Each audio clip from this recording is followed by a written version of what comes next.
Hello friends, मैं सरोज पचार आप सभी का स्वागत करती हूँ। आज की वीडियो में हम मध्यकालीन भारतीय इतिहास की महत्वपूर्ण पुस्तकों के बारे में अध्ययन करेंगे। इससे पहले भी पुस्तकों से संबंधित 2 वीडियोज़ मैं बना चुकी हूँ। अगर वो आपने नहीं देखी है तो आप मेरे चैनल पे जाके देख सकते हैं। तो चलिए शुरू करते हैं। सबसे पहली जो पुस्तक है वो है तारीख़-ए-यामीनी। इसके जो लेखक हैं वो हैं उत्बी और यह अरबी भाषा में लिखी गई है।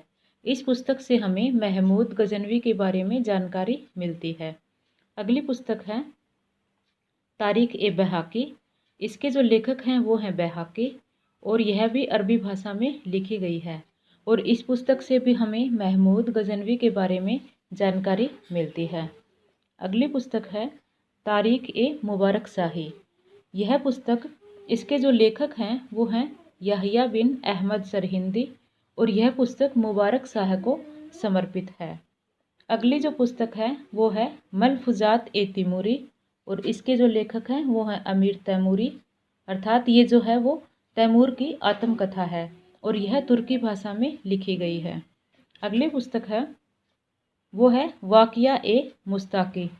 इसके जो लेखक हैं वो हैं शेख रिज़ाकुल्ला और इस पुस्तक से हमें लोदी वंश के बारे में और सूर वंश के बारे में जानकारी मिलती है। अगली पुस्तक है तूती-ए-हिंद। इसके जो लेखक हैं वो हैं अमीर खुसरो। अमीर खुसरो के बारे में थोड़ा हम जान लेते हैं। अमीर खुसरो का जन्म 1253 ईस्वी में उत्तर प्रदेश के पटियाले ग्राम में हुआ था और इसके जो गुरु थे वो थे निज़ामुद्दीन औलिया। निज़ामुद्दीन औलिया को महबूब ए इलाही भी कहते हैं। अमीर खुसरो ने दिल्ली सल्तनत के 8 सुल्तानों का कार्यकाल देखा था और उन्होंने अपना साहित्यिक जीवन बलबन के पुत्र शहजादा मोहम्मद के काल से आरंभ किया था। बलबन के बारे में कहा जाता है कि वह एक बहुत ही कट्टर सुल्तान था और वह जब भी बैठता था तो तब उसके जो बॉडीगार्ड होते थे वो खड़े रहते थे हाथ में तलवार लिए हुए, और यदि कोई भी दरबारी थोड़ा सा भी हंसता था या इस तरह की बातें करता था तो उसकी हत्या कर दी जाती थी। और इस पुस्तक से हमें मंगोल आक्रमण की जानकारी मिलती है। मंगोल आक्रमण में बलबन का जो पुत्र है वो मारा गया था और अमीर खुसरो को बंदी बना लिया गया था। बाद में किसी तरह से ये रिहा हो गए थे। अमीर खुसरो को निज़ामुद्दीन औलिया ने तुर्कुल्लाह की उपाधि भी दी थी और अमीर खुसरो ने ही सबसे पहले कव्वाली का प्रयोग किया था। अमीर खुसरो की अगली पुस्तक है किरान उस सादेन।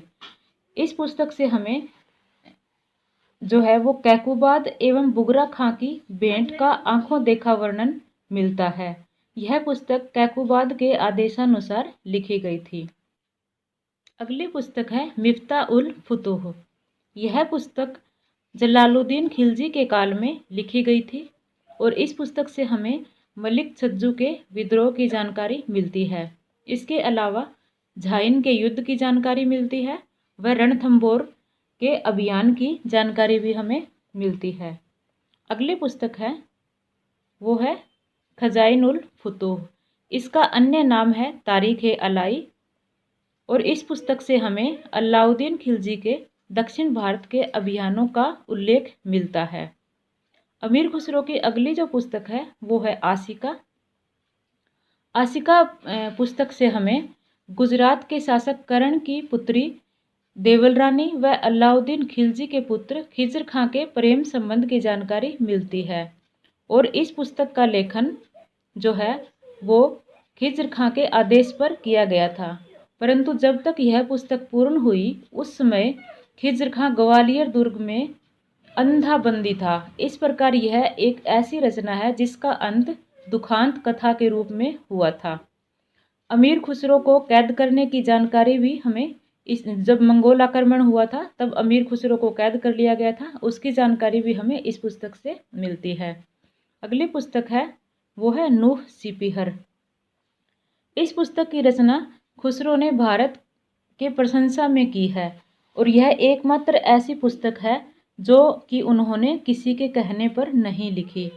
इस पुस्तक में भारत की तुलना सौरभ के उद्यानों से की है। इसमें मुबारक शाह खिलजी के शासन का भी उल्लेख हुआ है। अगली पुस्तक है वो है तुगलकनामा।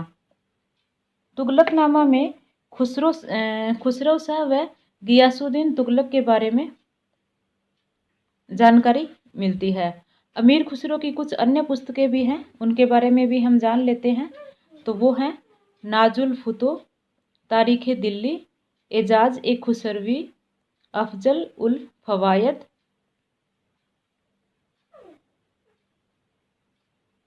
खमसा ए पंचगंज, मतला उल अनवर, सीरी व फरहाद या सीरीन ओ खुसरो, लैला मजनू, आइने सिकंदरी, हस्त बिहिस्त, अफजालुस स्वाहिद, तुहफात उस सिगर, बकिया नकिया और निहायत उत कमाल। तो इसी के साथ आज की वीडियो कंप्लीट होती है। कुछ पुस्तकें और रहती हैं, उसको हम नेक्स्ट वीडियो में देखेंगे। धन्यवाद।